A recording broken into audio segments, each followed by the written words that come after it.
Ciao e benvenuti. Io sono Diana e questo è il canale di Classe Italiana. Nei miei video precedenti abbiamo visto come usare gli animali per descrivere alcune caratteristiche di una persona. In questo video vediamo come usare gli ortaggi, frutta, erbe. Siamo pronti? Ecco il primo, la zucchina. Se dici a una persona sei una zucchina, che cosa le vuoi dire?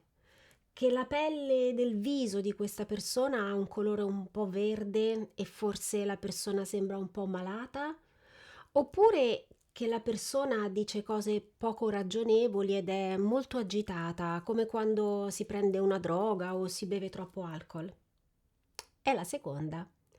Possiamo anche sostituire la zucchina con un ortaggio della stessa famiglia, cioè la zucca, e creare frasi come per esempio sei una zucca o sei una zucca vuota o sei una zucca dura o ancora sei uno zuccone o che zuccone. Ma il significato non è sempre lo stesso. Infatti, con sei una zucca o sei una zucca vuota, l'idea è di una persona non molto intelligente. Invece, con sei una zucca dura o che zuccone, l'idea è di una persona molto testarda che non cambia mai opinione. Ecco un altro ortaggio molto comune, la patata. Spesso in italiano diciamo che sacco di patate. Qual è il significato che vogliamo esprimere?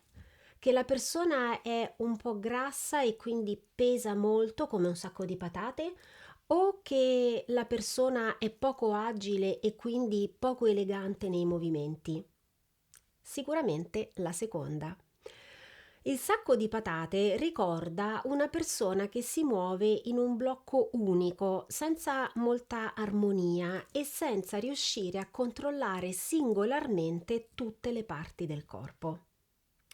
E invece, se diciamo sei un pomodoro o sei un peperone, che cosa vogliamo dire? Che la persona ha un colore rosso molto forte sul viso o sul corpo, oppure che non è in forma fisica, cioè ha una forma tonda, regolare come il pomodoro, o una forma arrotondata e con molti bozzi come il peperone. Ovviamente è la prima. Le ragioni di questo colore così vivo potrebbero essere due. O la persona si vergogna molto e la vergogna colora il viso di rosso, oppure la persona ha preso molto sole e quindi è un po' bruciata. Cambiamo genere e guardiamo questo frutto, il fico. Quando vediamo un uomo o un ragazzo e pensiamo guarda che fico, stiamo pensando che è elegante, affascinante e molto alla moda o che ha un bel corpo ma le braccia, come i rami del fico, sono fragili e senza forza, quindi senza muscoli. È la prima. Attenzione ad usarlo al femminile perché è un po' più volgare. Se senti dire è come un guscio di noce, pensi ad una persona molto fragile o molto introversa? La seconda. Anche se il guscio di noce si rompe facilmente e quindi è fragile, in realtà usiamo questa espressione con il secondo significato, per dire che la persona è chiusa e non interagisce molto con gli altri.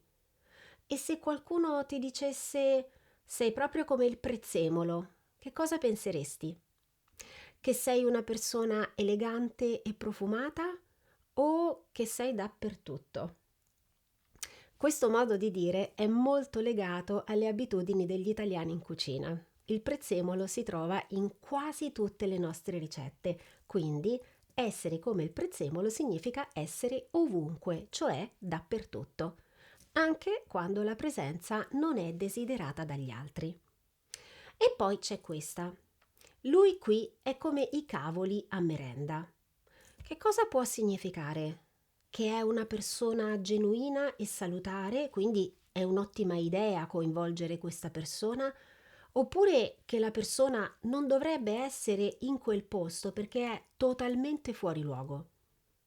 È la seconda.